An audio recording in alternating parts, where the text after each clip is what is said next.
మనం ఇంకా ఎలాంటి సమాజంలో బతుకుతున్నామంటే, మన తెలుగు అమ్మాయి, మన జ్యోతి వైజాగ్ అమ్మాయి మన దేశానికి గోల్డ్ మెడల్ తెస్తే ఆ విషయం నిజంగానే ఎవ్వరికీ తెలీదు. ఈవెన్ అక్కడ దాకా ఎందుకు వీడియో చేస్తున్నాను కానీ నాకు కూడా తెలీదు.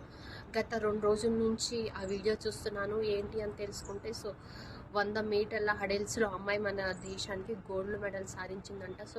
నిజంగానే మనం అలాంటి విషయాలు తెలుసుకోవడానికి ఎవ్వరూ ఆసక్తిగా ఉండవు.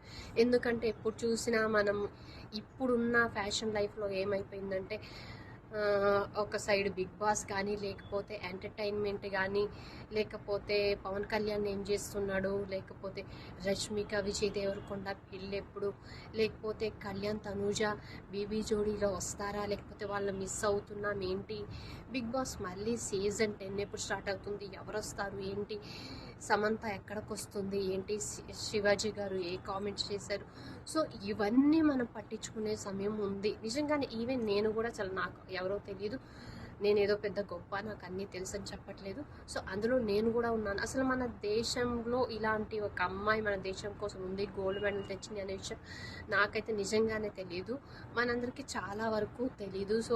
అలాంటి వాళ్ళ గురించి మనం తెలుసుకోవాలి, మన పిల్లలకు కూడా చెప్పాలి. చిన్నప్పటి నుంచే మన దేశం కోసం ఇలా గోల్డ్ మెడల్ తెచ్చారు, మనం ఇలానే ఏదో మన దేశం కోసం చేయాలి, మనం ఏవో పెద్ద పెద్ద చేయాల్సిన అవసరం, మన దేశం కోసం చిన్న పని చేసినా చాలు అని పిల్లల్లో ఎప్పటి నుంచే వాళ్ళ గురించి చెప్పి, మన దేశం కోసం ఎవరైతే ఉన్నారో వాళ్ళ గురించి చెప్పి, వాళ్ళు ఏం చేస్తున్నారు అనేది పిల్లల్లో అవగాహన కల్పించాలి. పిల్లల్లోనే కాదు, పెద్దవాళ్ళు కూడా చాలామంది తెలుసుకోవాలి. మనం నిజంగానే ఆ అమ్మాయికి ఆ స్టేడియంలో అభినందించడానికి, చప్పట్లు కొట్టడానికి ఒక్కళ్ళు కూడా లేరు. నిజంగానే మనం అందరం ఇప్పుడు చప్పట్లు కొడుతున్నాం, నిజంగానే సల్యూట్ చేస్తున్నాం జ్యోతికి. ఇలా ప్రతి ఒక్కళ్ళు అంటే తను చేసిన పనికి మనం గర్వంగా ఫీల్ అవ్వాలి. మన దేశం కోసం మన అమ్మాయి మనం గోల్డ్ మెడల్ తెచ్చింది, ప్రతి ఒక్కరు గర్వంగా ఫీల్ అవ్వాలి. తనకి మనం ఎప్పుడూ సపోర్ట్గా ఉంటాం కూడా.